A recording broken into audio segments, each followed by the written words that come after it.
And I'm with one of my favourite people ever, Sue Pollard. How are you? Oh, darling, how lovely of you to say. I'm absolutely well. I'm really enjoying myself. I tell you what, it's very, very tough workout, this specific thing I'm doing at the moment, which you'll probably no doubt ask me about, so I'm preempting it. But I mean, this particular show I'm doing, it's fantastic, babe. But God, I don't have to go to the gym. I don't have to do anything, because all the muscles in your body from top to toe, they're used nightly and sometimes twice daily. So it's fantastic, and it's only an hour and a half long, no interval. So you've really got to focus. God. Now, it's called Menopause, the musical. It's not Mary Poppins, is it? You must be joking, Dave. I mean, the only thing that's popping is our blood and our blood cells and everything else and our sweat glands, because it's all about, obviously, as it just says in the title. And the basic thing is, the basic premise, it's 4 women, quite stereotypical. The lady that wrote it, Jeannie, did this on purpose so she could take it all around the world, and each person that came to the show, the audience member, would probably identify with one or all of the characters. One's called the Earth Mother, who is a latter-day hippie. One is a housewife, which I play. One is the head of a real big corporate, if you like, industrial conglomerate.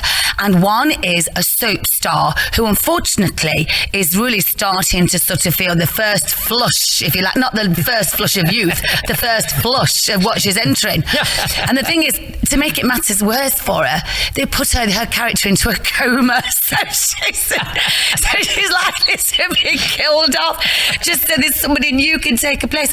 So if you get my drift, 4 of these ladies are all different, but they're all going through the same thing. I found it an education. I learnt things tonight that I never knew existed. I know exactly what you mean. The thing is, Alex, it's I love that. I've got those night sweats, sister. Oh, it's the campus thing. But isn't it funny though? I love it because I look out sometimes and you can sort of catch some of the guys' eyes in the audience, and they're so sweet, you know, that half of them are thinking, oh God, I've got this to come. And the other half are thinking, that's why my wife's been an old bag to me for the last 6 years, you know. But it's so nice because they come along, obviously, and they want to go away feeling that A, they've had a good night, but B, they probably actually have had an education as well. So like you just said, you know, you've learned things you never knew. And a lot of guys, I think, unfortunately, they're not sympathetic enough to the situation. And I think when they come and see this, they might actually go out thinking, oh, do you know what? I can understand what my wife's going through now, so I'm going to try and be a little bit more, you know, sort of kinder, if you like, and don't spend all night in the spare room.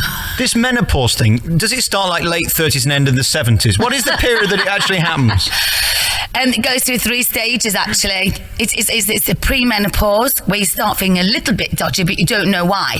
Then you've got the menopause itself, which means you're losing the estrogen that you're born with. But then, at a certain age, like maybe probably about 47, then unfortunately that starts to slow down because you don't produce as many eggs. It's like in the gynecological world. So therefore, women be careful just in case, because you could still get pregnant. Well, I think I'm in stage 3. Oh. I think so. Now, you're one of my favourite people to talk to, A, because you're always entertaining and funny, but you're one of the first people I ever met in show business, and you were always so nice and generous, and you are the epitome of what it is to be showbiz. You love it, don't you? Oh, very much so, Alex. I have to say, it's not just a job for me. I mean, obviously, equally, I know it's a job because I get paid for a job, like so many of us at the end of it. But really, no, it's just a whole way of life. It's a whole vocation, really. And I think it really does. When they say showbiz in the blood, I'm sure it is. It's certainly in mine. It's in my veins. I mean, you can see my veins popping out almost. I mean, you know what I'm saying? It's just that I think to actually want to do well and to be able to learn your craft, you've actually got to be devoted and dedicated to it. So, and I've been very fortunate as well, Alex. I mean, I've met, you know, equally great guys like yourself that always give you airtime. They're all always happy to say, come along and let's publicise what you're doing. And I guess it means that we kind of all need each other within this business, don't we? So it's really nice, and you make good mates. It's lovely. It is terrific. And what I love about you very much is the fact that some people might not think you're a great actress. Some people might not think anything about you.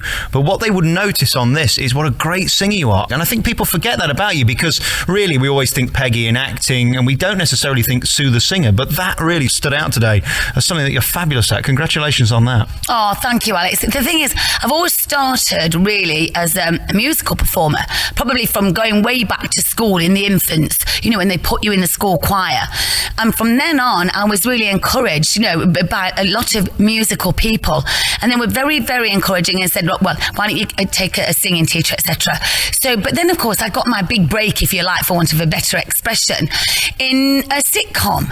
So, if you like, that the singing kind of you sort of fades away slightly. So that was one of the reasons I wanted to take this part, because equally, it gives everyone a chance to sort of do lots of different numbers. But also, there are a great deal of harmonising in this show, Alex. When you're not doing a solo, you're doing harmonies with, you know, backing with everybody else. So it's great for that sort of discipline to actually be able to keep onto your line, if you like. And it's been a great discipline for me and a good challenge. And I tell you what, it's made me realise again now that I'm taking my one-woman show out definitely next spring. You'll be definitely invited, babe. And I promise you that you'll get the first interview. I'd love that. I tell you why, because you're so memorable. And now that's partly down to the way you dress, isn't it? I guess it probably is. But you know what? I like the word bizarre. I've always loved what I call the bizarre. Maybe nothing goes with anything, but in a funny sort of a way, it does. It kind of, I mean, I might have a pair of shoes and a hat that bears no resemblance to the shoe, but so what? You know, it's just another, if you like, it's just another costume. It's yet another kind of creation for yourself. And I just think, personally, I think it's just nice to have imagination. You mix and match. In fact, my new best friend is now Giles Deacon, who's the designer of the year, which is great because he stopped me in the street once and said, can I just have a photograph of what you're wearing? I said, no, it's copyright, don't you dare. You know, you know what I'm saying? But I mean, it's very nice to be, I think, for people like that, I think they get their ideas. Actually, even couturiers get their ideas from off the street. They always do, Alex. I mean, how often have we walked down the street and thought, God, I love those guys' socks, or I like that waistcoat, or whatever. So I just think it's nice to express yourself in whichever way suits you. Well, I think it's tremendous. You put your outfit together for 12 quid from Asda George. They'll charge 400 quid for it. Absolutely. But it's such, I mean, I'm not being funny. How many people out there, and I think it's fantastic.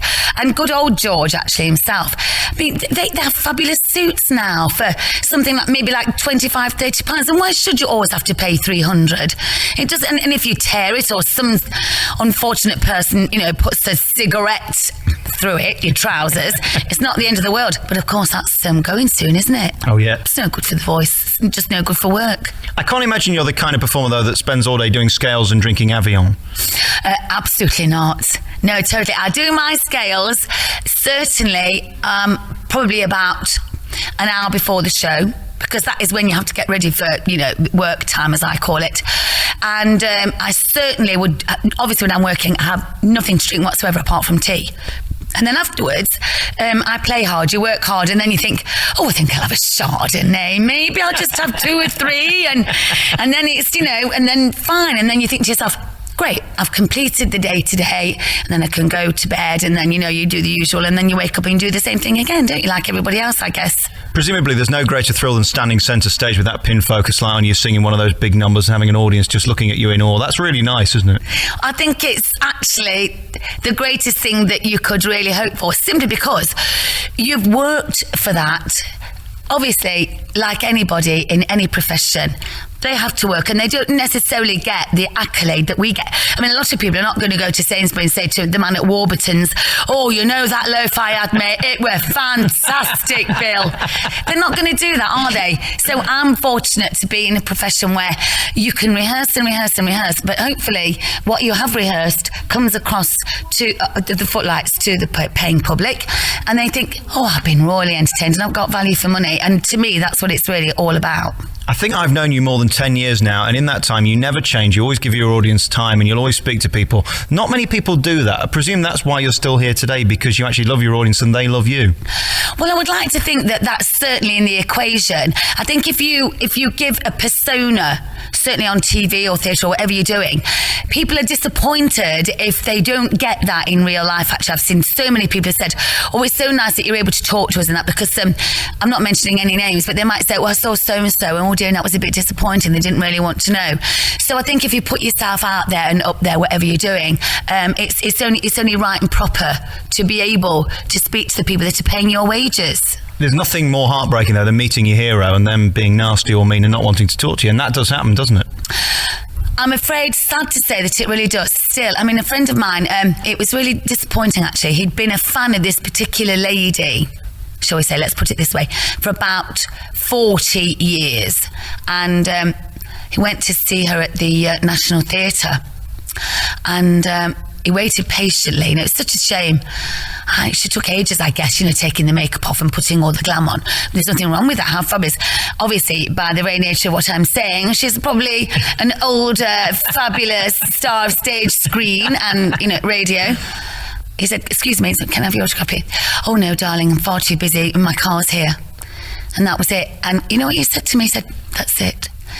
Never ever going to watch that lady again. It was a lady. So it just shows you, I don't think you can afford to be, you can't afford to sort of, shall we say, be dismissive. I think that's the word.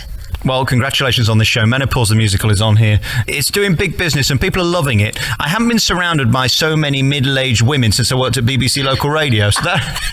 Oh, I hope the local radio ladies aren't listening to this, Alex. And thank you for being you, and thank you for never changing, and thank you for being showbiz, because you're everything I love about this business, and there aren't many left, are there? Oh, bless you, thank you. Just think we might still be the only two in about another, 25 years. Anyway, thank you for your time, babe. I've really enjoyed it. I'm going to play that song again now. We're starting together. I can't resist. Fantastic. That'll be another tuppence hit me in the bank, babe. Thank you. We're back here in Star Dressing Room number 1 at the Theatre Royal in Nottingham, talking to a lady who is, well, delicious. Sue Pollard, how are you?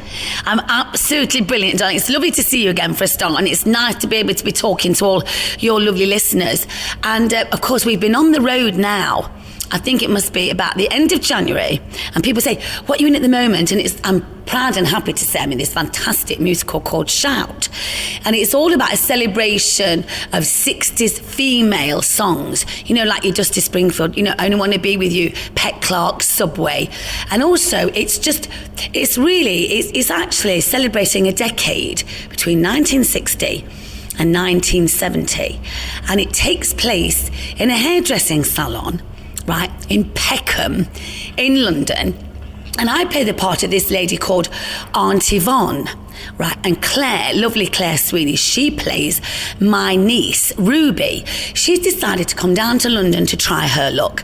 And on the way, she meets 2 girls on the train who are also equally trying to try their luck. So in a way, the whole decade sort of traces their progress, and it actually ends up, do they really realise their ambitions? And all these songs are intertwined within the story. So that's the basic premise, in case anyone's never heard of it, because of course they haven't, because it's a totally new thing. You must find this peculiar, because you weren't born till the late 70s. And how is it singing all those 60s songs then? I really, really had to research from the archives upwards. She says, in actual fact though, Alex, it was a campus thing. I was really, really thrilled actually, because it was a totally fabulous era if you were there originally to be a part of, because it captured the excitement, and we like to think that this show does. It was a real fantastic revolution, if you like, in terms of life in general. Whole lifestyles were improved. The fashion, as we know, were fantastic.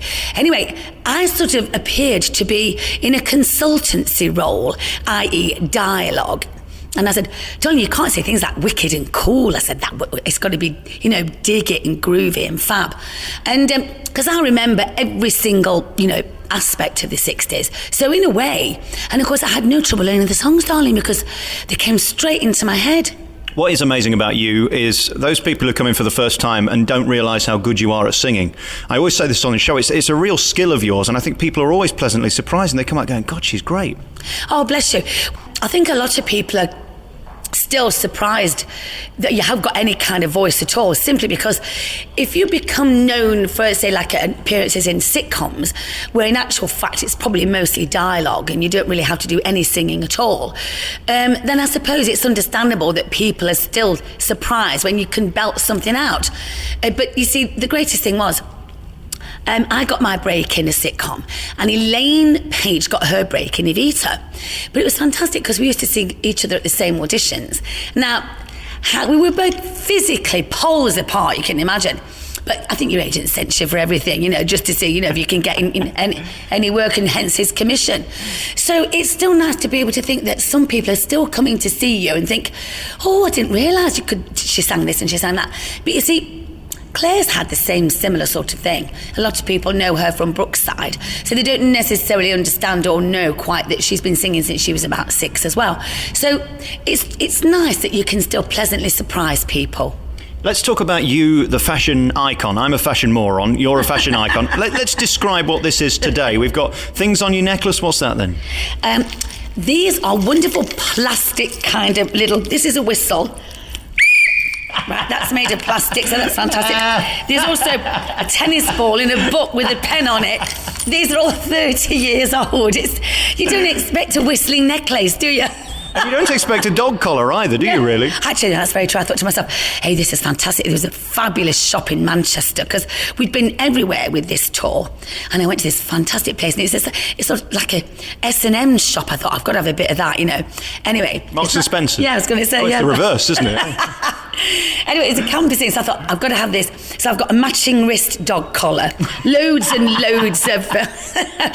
Loads and loads of like sparkly jewellery. Well, you know what my bling's like? I don't want expensive bling because I leave them everywhere. And I've got a tabard on with got great big gaps at the side. Then I've got a wonderful pair of leggings that are sort of almost like these were given to me because they were made by 2 students of fashion, London School of Fashion. And I said, they're sending me in the post. These wonderful kids that they appreciate people with imagination, I think. And I think equally they'll get their gear worn, which is fantastic. So I'm more than happy to be, I'll be a designer's dream. What happens, though, when you leave this theatre in Nottingham? You are Mrs. Nottingham. Everybody knows you. Is it difficult to get anywhere? I mean, can you go to Greg's the Baker's for some cobs? Oh, yeah, I can still go. But they're great because sometimes they'll go, hey up, Sue, how you doing? All right. And I say, I'm fine, thanks. Which is fantastic. I enjoy all that. And then you might get some of the others and they might go, it is you, what are you doing here? And then you think to yourself, we've obviously had great pre-publicity. They haven't got a clue what I'm doing here. It's like, you get these taxi drivers and you might be in a panto and you might be there for, say, 6 or 7 weeks. And it's like your last Wednesday of the run. And it'll be, what have you been doing? I said, I've only been doing, like Jack and the Beanstalk for 7 weeks, darling. But sometimes people don't expect to see you walking in the street, I mean, I've seen people that I've seen on TV or know from where they are, and I go, it's Trevor McDonald. Oh, he's marvellous. And I still get excited when I see people that I know, you know what I mean? It's fabulous. I'll tell you why I worry about you, this touring continually, which you seem to have done all your career. Isn't it lonely in those premier lodges? I don't do it very often, but when I have to stay in them, I find it incredibly tragic and just see myself as a mini Alan Partridge. I can understand exactly what you mean. I'm more than happy to do a premier lodge. I'm not one of these, I paint my sweet green with, purple blobs. But mostly, I've been fortunate enough to stay in some very, very nice establishments. Sometimes I stay with mates, like I'm staying with my friend Steve this week, Bookend. I don't ask me why I call him Bookend, but it's just a bit of a camp thing. And then of course in Brighton I've got a flat, but if I hadn't have got a flat I could have commuted, but on a regular basis, daily, I think an hour and a half each way can sometimes be a bit too much, Alex. So you like to be above the shop. But I've been very, very fortunate, and we've had some great, great hotels, lovely flats, great digs. People, it's surprising how many people on the digs list, that's what they call it, each theatre, are more than happy to open up their homes for you. And I must say, I think they're unsung heroes. They don't get mentioned enough. So to all those lovely people that offer us accommodation, we are so, so grateful. And thank you very much from all of us and all the cast and the band. You mentioned earlier you're now in Shout, which is touring the country. They're talking about it going to the West End. Are you happy to be in this as long as they want you? Do you know what, Alex? I would say there's no reason why I should say no, to be honest. Obviously, if something other fabulous came up and it was a fantastic challenge, then I suppose you'd have to think about it. But because all these parts in this show, they're so nice. They're so suited to each person. We all get to have fabulous songs. If we're not singing a solo, we're obviously doing, backing singing.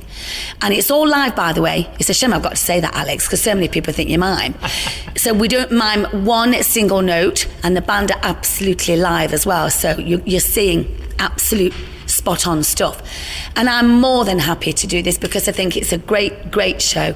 I have a lot of enjoyment doing it. And my dear, you should see the people standing up every single night because we're doing mega mix. And we absolutely actively encourage people to come and stand up. And if they want to dress in 60s gear, that is totally acceptable. It's all marvellous thing. You come here for a party and then you go home happy. Absolutely. The last time I saw you were in the Menopause, the musical. How does it feel now going through the menopause? Well, I must say, at first I thought, it can't be happening to me. And I knew something was up because I felt a bit odder than normal. And one of the things that happened, I thought, what am I doing? Putting my handbag in the oven. Because you do your mind plays tricks and you go a bit odd. And it's all a bit, and these terrible things and then you think to yourself, I used to love certain foods, and then you'd go off them for whatever reason. And apparently, it's all to do with your metabolic cycle and the way it's all changing. So, but girls who are going through it or are yet to go through it, hang on in there. You do come through the other side. I was talking about the show, not personally. Oh, sorry. Well, anyway, it doesn't matter anyway, does it? You see, I like to think I'm a role model for the older girl. She can still hack it. Yeah. Everybody says to me about you, because I've known you more than 10 years now, you were one of the first that I ever did and are still doing, which is nice, isn't it? And they say, is she really like that? And where does she get her energy from? Answer both of those questions. I suppose it's a terminology that I found from somebody else, and I thought that was it was the essence of a person's being. You're a life embracer. You see, even if I've got problems, or like we all have, haven't we? I mean, luckily, I hardly have any problem in my life at all. But if I do, I think it's always like what my dad said. Oh, just get on with it. You could come through the other side. It's how you handle it, how you let it affect you. And I just think of all my pluses. And I tell you what, darling, I've got so many pluses to be grateful for, and so many people haven't. And I so know that I'm lucky. I'm doing something that I fabulously enjoy on a regular basis. I just look for all the pluses, and there are plenty. I think it is your optimism and your love for it that keeps you here today. Well, it's very nice of you to say that, Alex, because I do think that is a plus. And I think actually what you just described, it's essential to have qualities like that because, you've got to be able to enjoy what you're doing because you've got to put that across to somebody else. And not only that, darling, you're not just doing it once a week, you're doing it 8 times. And sometimes for months on end. So it can't become a daily grind.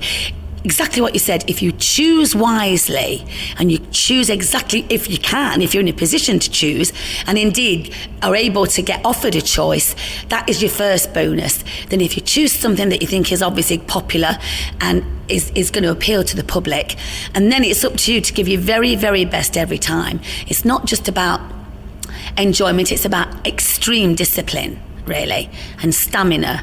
And then, but you learn how to build that up, and you have to remember that you have to have a respect for the public. They come along, they pay their money, it's hard earned, especially these days, and it's up to you to send them out, whatever you're doing, going, oh, I got value for money, and my God, I enjoyed myself, and that's my criteria. Really. Well, I love you very much. Thank you for being you, and thank you for talking to me again. It's always a pleasure. Oh, it's a real pleasure. Now, come on, take me for a pint. Loving the dog collar, by the way. Brilliant. Thank you very much.